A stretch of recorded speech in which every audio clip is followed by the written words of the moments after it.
দারিদ্র্যকে সঙ্গী করেই স্বপ্ন বুনছে লালমনিরহাটের হাতীবান্ধা উপজেলার অষ্টম শ্রেণীর ছাত্র লালচান বাদশা। খেলাধুলায় একের পর এক সাফল্যে সে এখন পুরো উপজেলার গর্ব।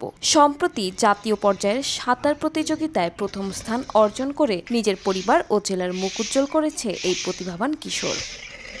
লালচান আলহাজ গহের আলী উচ্চ বিদ্যালয়ের শিক্ষার্থী। তার বাবা সুলতান অটো চালক, মা নাসিমা খাতুন গৃহিণী। অভাব অনটনের মধ্যেও পড়াশোনা আর খেলাধুলা চালিয়ে যাচ্ছে সে। সম্প্রতি অনুষ্ঠিত 52তম স্কুল, মাদ্রাসা ও কারিগরি শিক্ষা বিভাগের গ্রীষ্মকালীন ক্রীড়া প্রতিযোগিতায় উপজেলা, জেলা, বিভাগীয় পর্যায় পেরিয়ে জাতীয় পর্যায়ে প্রথম স্থান অর্জন করে লালচান।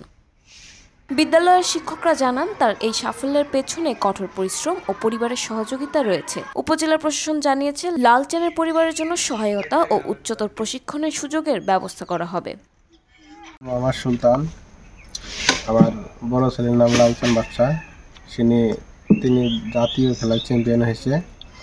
আমি চাই, সরকারের কাছে চাই যে আমার ছেলের জন্য যাতে সরকার একটা করে যে ভালো খেলতে পারে, এই জন্যে সরকার যদি একটু সহযোগিতা করে। লালচান আমাদের সহপাঠী, তাকে নিয়ে আমরা গর্বিত, আমাদের শিক্ষকরাও গর্বিত।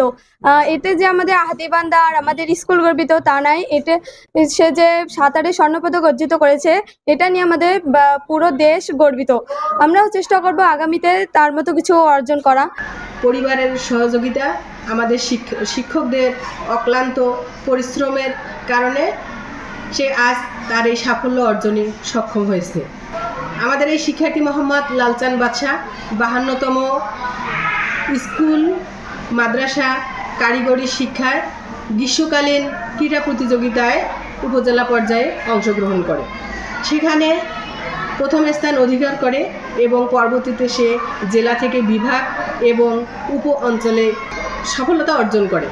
সামনের দিকে এগিয়ে নেওয়ার ক্ষেত্রে অসামান্য অবদান রাখতে সক্ষম হব ইনশাআল্লাহ। লালচান দরিদ্র পরিবারের সন্তান, তাই মেধাবী ছেলেটির পাশে দাঁড়ানোর জন্য আমি সবাইকে অনুরোধ জানাচ্ছি। লালচান বাদশা সে কিন্তু আমাদের 52তম গ্রীষ্মকালীন যে ক্রীড়া প্রতিযোগিতা, সাঁতার প্রতিযোগিতা ছিল, সেখানে কিন্তু দেশ সেরা হয়েছে বা চ্যাম্পিয়ন হয়েছে। এটা আমাদের সন্দেহে হাতীবান্ধার জন্য অত্যন্ত গর্বের।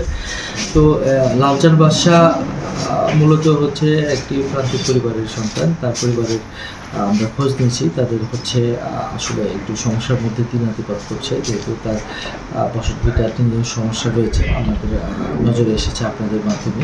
তো আমরা চেষ্টা করব যে তাকে যদি আমরা ফিনান্সিয়াল সাপোর্ট দেওয়া যায়, কিংবা তাকে তাদের গৃহ পুনর্নির্মাণের জন্য সরকারিভাবে কোনো সহযোগিতা করা যায়, সেই প্রচেষ্টা আমাদের থাকবে।